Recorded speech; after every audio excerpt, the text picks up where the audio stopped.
গতকালকে একটি বেসরকারি টিভি চ্যানেলে সংবাদ দেখে আমি চমকে উঠি। এই খবরটি দেখার পর আমি নিজেও বুঝতে পারছি না যে আমি কি বলবো।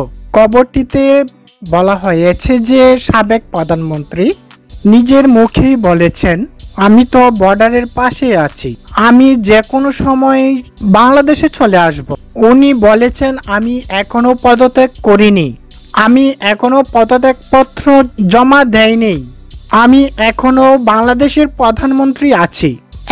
কিন্তু এখন আমার একটা সিচুয়েশন হয়ে গেল যে আমার সিকিউরিটি যাওয়া এগুলো বাধ্য হয়ে তখন আমাকে সরে যেতে হলো গণভবন থেকে, যার ফলে আমার বঙ্গভবনে যে মহামান্য রাষ্ট্রপতির কাছে আমার পদত্যাগপত্র জমা আমি দেইনি। জি আপা, কাজে আমার কিন্তু পদত্যাগ হয়নি, আমি কিন্তু এখনো বাংলাদেশের constitutional prime minister, elected prime minister. এবং অনলাইনে এই খবরটি ব্যাপক ভাইরাল হয়েছে। তাই আমি আজকে আপনাদের সামনে এই বিষয়ে দুটি কথা বলবো। এবং সামাজিক যোগাযোগ মাধ্যমে গুঞ্জন হচ্ছে যে কিছুদিনের মধ্যেই শেখ হাসিনা বাংলাদেশে চলে আসবে। আবার অনেকে বলছে যে উনি বিমানে আসবে না, যে ট্রেনে চলে আসবে, অনেকে বুঝতেই পারবে না। এরকম কথাবার্তা অনলাইনে ব্যাপক ভাইরাল হচ্ছে।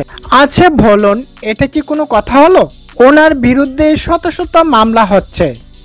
ওনাকে বাংলাদেশ সরকার আইনি প্রক্রিয়ার মাধ্যমে আনার জন্য একটি প্রসেসিং চলছে, সেটি অনেক সময় লাগবে এবং আন্তর্জাতিক অপরাধ ট্রাইব্যুনালে ওনার নামে মামলা হয়েছে এবং জাতিসংঘের মাধ্যমে তা খতিয়ে দেখা হচ্ছে। কিন্তু হঠাৎ করে এই খবরটি জনগণের মাঝে একটি বিভ্রান্ত সৃষ্টি করেছে। অনেক জনগণ এটাও বলছে যে আমাদের শেখ হাসিনা সরকারই ভালো ছিল, শেখ হাসিনা সরকার আসলে আমাদের জন্য অনেক ভালো। অনেকেই আবার এটাই বলছে যে শেখ হাসিনা একটা স্বৈরাচারী সরকার, হাজার হাজার কোটি টাকা মানি লন্ডারিং করে তার নেতাকর্মীদেরকে নিয়ে দেশটাকে একটা মিসকিনের দেশে পরিণত করেছে। যার কারণে জনগণ ছাত্র জনতার ডাকে সাড়া দিয়ে লক্ষ লক্ষ কোটি কোটি মানুষ রাজপথে নেমে আসলো এবং 5ই আগস্ট জনগণের আন্দোলনের মুখে হাজার হাজার গুলি চালিয়েও ছাত্র জনতার আন্দোলন থামাতে পারেনি। শেষ পর্যন্ত জনগণের কাছে পরাজিত হয়ে এই স্বৈরাচারী শেখ হাসিনা বাংলাদেশ থেকে চোরের মতন পালিয়ে যাইতে বাধ্য হয়। দেশের মধ্যে ফিরে আসে একটা শান্তি শৃঙ্খলা। সেই শান্তি শৃঙ্খলার মধ্যে বাংলাদেশ জাতীয়তাবাদী দল বিএনপি এবং বাংলাদেশ জামাত ইসলামী দেশে শান্তি রক্ষা বিশেষ অবদান রাখছে। যে দলগুলিকে এতদিন পর্যন্ত রাজাকার হিসাবে সবসময় ঘোষণা দিয়েছে, আন্দোলনের জন্য রাস্তায় নামতে পারত না, বাংলাদেশ জাতীয়তাবাদী দল বিএনপি, বাংলাদেশ জামাত ইসলাম, হেফাজত ইসলাম, সকল রাজনৈতিক দলগুলো আজ মনে হয় স্বাধীনতা পেয়েছে। খুব দুঃখের সাথে বলতে হয়, বাংলাদেশের তারুণের অহংকার বাংলাদেশ জাতীয়তাবাদী দল বিএনপির প্রধান নেতা জনাব তারেক রহমান এই স্বৈরাচারী শেখ হাসিনার জন্যই আজ প্রবাসে আছেন। মিথ্যা মামলা দিয়ে হুমকি ধমকি দিয়ে ওনাকে হয়রানি করছেন। শুধু তাই নয়, বর্তমানে বিশ্বের গৌরব নোবেল বিজয়ী ডক্টর মোহাম্মদ ইউনূস স্যারকে ভার অপমানিত করেছেন। এমনকি এরকম ভাবে হুমকি দিয়েছে যে পদ্মা নদীতে ডুবিয়ে ডুবিয়ে মারা হবে, চুবিয়ে চুবিয়ে মারা হবে। সত্যি কথা বলতে ওপরওয়ালা একজন আছেন, আল্লাহ তাআলা সব দেখেন, কিন্তু আল্লাহ তাআলা সহ্যের সীমা অতিক্রম করে গেলে আল্লাহর গায়েও সয় না। এই স্বৈরাচারী শেখ হাসিনা মানুষকে ধোঁকা দিয়েছে ভণ্ডামি করে। ওরা অনেক বক্তৃতায় বলেছেন যে ফজরের নামাজ পড়ে, তাহাজ্জুদ পড়ে নিজের হাতে চা বানিয়ে খান। আপনারাই বলুন, একজন প্রধানমন্ত্রীর মুখে কি এগুলো শোভা পা?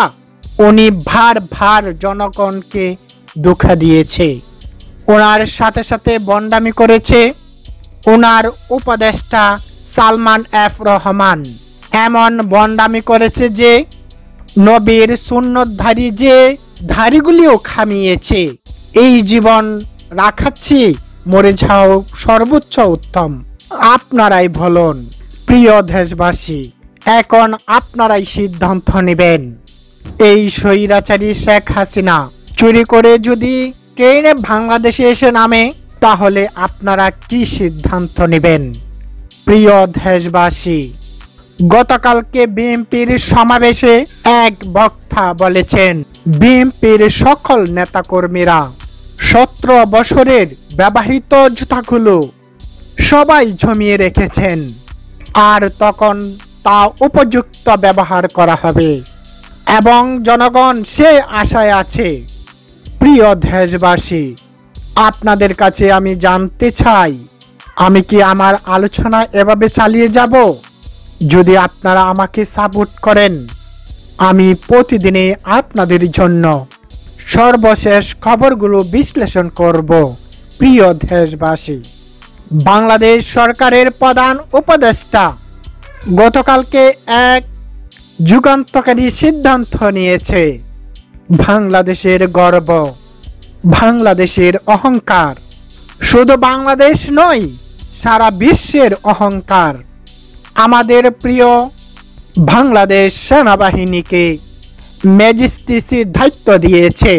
প্রিয় দেশবাসী, আমরা আশাই করতে পারি কিছু দিনের মধ্যেই আমাদের নিত্য পণ্যের বাজারে যে সিন্ডিকেট, আমাদের বাজারে নিত্য প্রয়োজনীয় যে পণ্যর সিন্ডিকেট করে রাখা হয়েছে, সেই সিন্ডিকেট ভেঙে চুরমার করে দিতে সক্ষম হবে। প্রিয় দেশবাসী, নিত্য পণ্যের বাজার আবার নিয়ন্ত্রণে চলে আসবে। প্রিয় দেশবাসী, তাই ধৈর্যহারা না হয়ে আমাদের বর্তমান সরকারকে কিছুদিন সময় দিতে হবে। প্রিয় দেশবাসী, ইনশাল্লাহ আমাদের দেশ আবারও স্বাভাবিক হয়ে যাবে। আচ্ছা, মনে করেন যে এখন স্বৈরাচারী সরকার বাংলাদেশে চলে আসলো, তাহলে সে কি আবার এসে নির্বাচন করতে পারবে? সেটা কি জনগণ মেনে নেবে? বাংলাদেশের আওয়ামী লীগের কি অস্তিত্ব আছে? বাংলাদেশে আওয়ামী লীগের অস্তিত্ব কি এখনো কি আছে? জনগণ কি এখনো কি তাদেরকে ভোট দেবে, নাকি জনগণ সব ভুলে যাবে? 17 বছরে দুঃশাসন করে যে দেশকে একটি অরাজকতা সৃষ্টি করেছে, রড সিমেন্টের দাম বাড়িয়েছে, নিত্য পণ্যর দাম বাড়িয়েছে, এমনকি 1 কেজি পেঁয়াজের দাম ছিল যে 40 টাকা কেজি, সেই পেঁয়াজ করেছে 120 টাকা থেকে 200 টাকা। সব কিছুর বাজারে একটা সিন্ডিকেট তৈরি করেছে। আজকাল রড সিমেন্টের দাম এত বেশি। শেখ হাসিনা সরকারের আগে যখন খালেদা জিয়া প্রধানমন্ত্রী ছিলেন, তখন ছিল রডের দাম 20,000 টাকা টন মাত্র। আজকে সেই রড দাম হয়েছে প্রতি টনে 1,05,000 টাকা। আপনি আরো আশ্চর্য হবেন, এই 2 বছরের মধ্যে রডের দাম 50,000 থেকে 1 লক্ষ টাকা টন হয়েছে। প্রিয় দেশবাসী, এত পরিমাণ দাম বেড়েছে, তাই আমি সাধারণ জনগণকে বলবো, আমাদের বর্তমান সরকারকে সময় দিতে হবে। কেননা আমরা জানি বর্তমান প্রধান উপদেষ্টা একজন নোবেল জয়ী।